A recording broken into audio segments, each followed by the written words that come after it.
محمد رسول اللہ صلی اللہ علیہ صلی وآلہ اللہ وسلم۔ تعالیٰ علیہ وسلم کی بارگاہ رسالت الماء میں درود پاک پڑھیں۔ اللهم صل على سيدنا مولانا محمد والصلاة والسلام عليك يا رسول الله صلى الله تعالى عليه وسلم۔ جیسا کہ آپ حضرات کو معلوم ہے کہ ہر جمعے کو اور جمعرات کے دن ایک علمی درس ہوتا ہے۔ اللہ تعالیٰ ہمیں اس کا عمل کرنے کی توفیق عطا فرمائے۔ ہمارا مقصد اور مقصد صرف اتنا ہے کہ جو علم دین ضروریات علم ہے وہ نوجوان بزرگوں کو تک پہنچانا۔ خالی وقت ہم گزارتے ہیں روڈ پہ چوراہوں پہ، اگر ہم 10 منٹ اللہ اس کے رسول کے ذکر میں بیٹھیں گے تو یہاں بھی کامیابی ہے اور وہاں بھی کامیابی ہے۔ اللہ پاک ہمیں کہنے سننے سے زیادہ عمل کی توفیق عطا فرمائے۔ کل درس چل رہا تھا، مسئلہ چل رہا تھا نجاست کا۔ کس کا؟ نجاست کا۔ تو نجاست کی کتنی قسمیں ہیں؟ 2 قسمیں ہیں۔ نجاست کی کتنی قسمیں ہیں؟ 2 قسمیں ہیں۔ کل کچھ حضرات وہاں پر موجود نہیں تھے، اس لیے وہ مسئلہ میں دوبارہ پھر ریپیٹ کر رہا ہوں، اور اس مسئلے کو بغور سماعت فرمائیں، کیونکہ یہ ہر انسان کے لیے ایک ضروری ہے، اور ہر انسان کی زندگی میں یہ چیز، یہ مسئلہ ضروری درپیش آتا ہے۔ تو بغور سماعت فرمائیں، اور جو سمجھ میں نہ آئے وہ بعد میں پوچھ بھی سکتے ہیں۔ سب سے پہلے نجاست کہتے کس کو ہیں؟ گندگی کو۔ کس کو کہتے ہیں؟ گندگی۔ تو اس کی قسمیں کتنی ہیں؟ 2۔ کتنی قسمیں ہیں؟ 2۔ نجاست غلیظہ اور نجاست خفیفہ۔ کیا ہے؟ نجاست غلیظہ اور نجاست خفیفہ۔ اب میں آگے بتاؤں گا نجاست غلیظہ کیا ہے اور خفیفہ کیا ہے۔ اس کو سماعت فرمائیں کہ یہ دونوں چیزیں ہیں، آخر یہ ہیں کیا چیز، کس کو کہتے ہیں، یہ میں بتاؤں گا، اور میرے نوجوان خاص کر اس پہ دھیان دیں۔ بالکل میں بار کہیں پوچھ بھی سکتا ہوں کھڑے ہو کے۔ نجاست کی 2 قسمیں ہیں، نجاست غلیظہ، نجاست خفیفہ۔ انسان کے بدن سے نکلنے والی وہ چیزیں جن کے نکلنے سے غسل یا وضو واجب ہو جاتا ہے، تو کیا ہے؟ یہ نجاست غلیظہ ہے۔ نجاست غلیظہ ہے۔ انسان کے بدن سے کوئی چیز ایسی چیز نکلی جس سے وضو اور غسل واجب ہو گیا، وہ کیا ہے؟ نجاست غلیظہ ہے۔ انسان کا پخانہ، پیشاب، بہتا خون، پیپ، منہ بھر کے الٹی وغیرہ، یہ نجاست غلیظہ ہے۔ یہ نجاست غلیظہ ہے۔ حرام چوپائے جیسے کتا، شیر، لومڑی، بلی، چوہا، گدھا، کھچر، ہاتھی اور سور وغیرہ کا پخانہ، پیشاب اور گھوڑی کی لید نجاست غلیظہ ہے۔ نجاست غلیظہ ہے۔ ہر حلال چوپائے کا پخانہ جیسے گائے، بھینس کا گوبر، بکری اور اونٹ کی مگنی، مرغی اور بطخ کی بیٹ نجاست غلیظہ ہے۔ نجاست غلیظہ ہے۔ ہاتھی کی سونڈ کی رطوبت، شیر، کتے وغیرہ درندوں چوپاؤں کا لعاب بھی نجاست غلیظہ ہے۔ نجاست غلیظہ ہے۔ دودھ پیتا لڑکا ہو یا لڑکی، ان کا پیشاب بھی نجاست غلیظہ ہے۔ کیا؟ دودھ پیتا لڑکا ہو یا لڑکی، ان کا پیشاب بھی نجاست غلیظہ ہے۔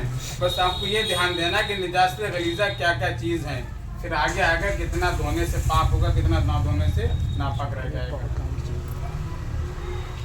دودھ پیتا لڑکا ہو یا لڑکی، ان کا پیشاب بھی نجاست غلیظہ ہے۔ جن جانوروں کا گوشت حلال ہے جیسے گائے، بیل، بھینس، بکری اور بھیڑ وغیرہ، ان کا پیشاب، اسی طرح گھوڑے کا پیشاب بھی نجاست خفیفہ ہے۔ یہ کیا ہے؟ نجاست خفیفہ ہے۔ جن پرندوں کا گوشت حرام ہو جیسے کوا، چیل، شکرا، باز، بحری وغیرہ کی میٹ بھی نجاست خفیفہ ہے۔ کیا نجاست خفیفہ ہے؟ نجاست غلیظہ اگر بدن یا کپڑے پر 1 درہم سے زیادہ لگ جائے تو اس کا پاک کرنا فرض ہے، کہ بغیر پاک کیے نماز پڑھ لی تو نماز نہ ہوگی۔ سمجھے؟ یہ مسئلہ دھیان سے سنیں۔ نجاست غلیظہ اگر بدن یا کپڑے پر 1 درہم کہتے ہیں تو ہتھیلی کی چوکور 1 روپیہ آ جاتا ہے، اس کو 1 درہم کہتے ہیں۔ 1 درہم سے زیادہ لگ جائے تو اس کو پاک کرنا فرض ہے، یعنی اس کو پاک کرنا ضروری ہے، لازم ہے۔